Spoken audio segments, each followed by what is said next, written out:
صاد میم پیش صم، میم اور نون کے اوپر جب تشدد آتا ہے تو وہاں پر ہم غنہ کرتے ہیں، یہاں پر غنہ ہوگا، میم کو اس میم کے ساتھ ملائیں گے۔ یہ چھوٹا سا میم آپ کو نظر آ رہا ہے، یہ اکثر آیت کے درمیان میں لکھا ہوا آپ کو نظر آتا ہے۔ یہاں آپ یہ سمجھ لیجئے کہ یہ کس رول کے تحت لکھا ہوتا ہے، یہ ہوتا ہے اقلاب کا قاعدہ۔ اقلاب کا قاعدہ کب اپلائی ہوتا ہے؟ دو زبر دو زیر دو پیش اور نون ساکن کے بعد جب حرف با آئے تو وہاں پر یہ اقلاب کا قاعدہ اپلائی ہوتا ہے۔ اب یہ قاعدہ پڑھا کس طرح جاتا ہے؟ نون کی آواز کو میم میں تبدیل کرنا ہوتا ہے، جیسے میم دو پیش من، تو یہاں پر جو نون کی آواز تنوین کے پڑھنے سے آ رہی ہے تو اس کی جگہ ہم نے میم لگانا ہے، تو من کی جگہ ہم پڑھیں گے مم، اس میم کو اس میم کے ساتھ ملائیں گے، نون والا جو اندر آواز ہے وہ ختم ہو جائے گی۔ سوم مم، با کاف بے بک، میم دو پیش من، سوم مم بک من۔ یہاں پر نون کی آواز کو ظاہر کریں گے، کیوں؟ یہاں پر ہو رہا ہے اظہار۔ اظہار کب ہوتا ہے؟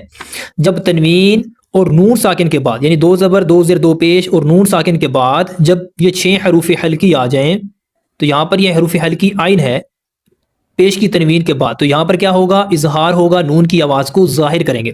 یہاں پر بک من ایسے غلط ہو جائے گا، بک من، نون کی آواز ظاہر ہوگی۔ عین میم پیش عم، یا دو پیش یون، عم یون، یہاں پر ہم اخفا کریں گے، نون کی آواز کو چھپائیں گے۔ یا دو پیش یون ہے نا، تو یہاں پہ نون کی آواز ہے، جیسے ہم نے یہاں پر ظاہر کیا ہے تو یہاں پر نون کی آواز کو چھپائیں گے۔ کیوں چھپائیں گے؟ کیونکہ 15 حروف اخفا میں سے آگے فا آ رہا ہے۔ آپ یہ دیکھ لیجئے کہ حروف اخفا کون سے ہیں۔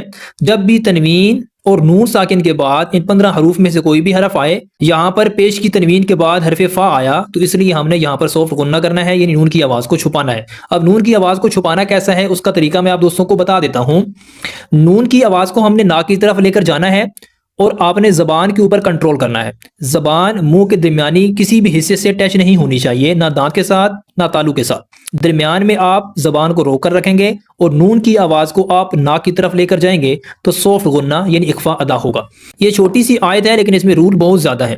یہاں پر ہم نے کیا کیا؟ اقراب کیا، یہاں پر ہم نے اظہار کیا، یہاں پر ہم نے اخفا کیا۔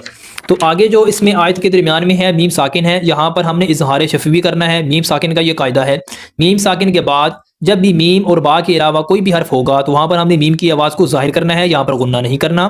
الف سے پہلے زبر ہے، الف حروف مدہ ہے، زبر کو 2 حرکات کے برابر کھینچیں گے۔ مکمل آیت کو پڑھ لیتے ہیں، کیسے پڑھیں گے؟ صم بکم عمی فہم لا یرجعون۔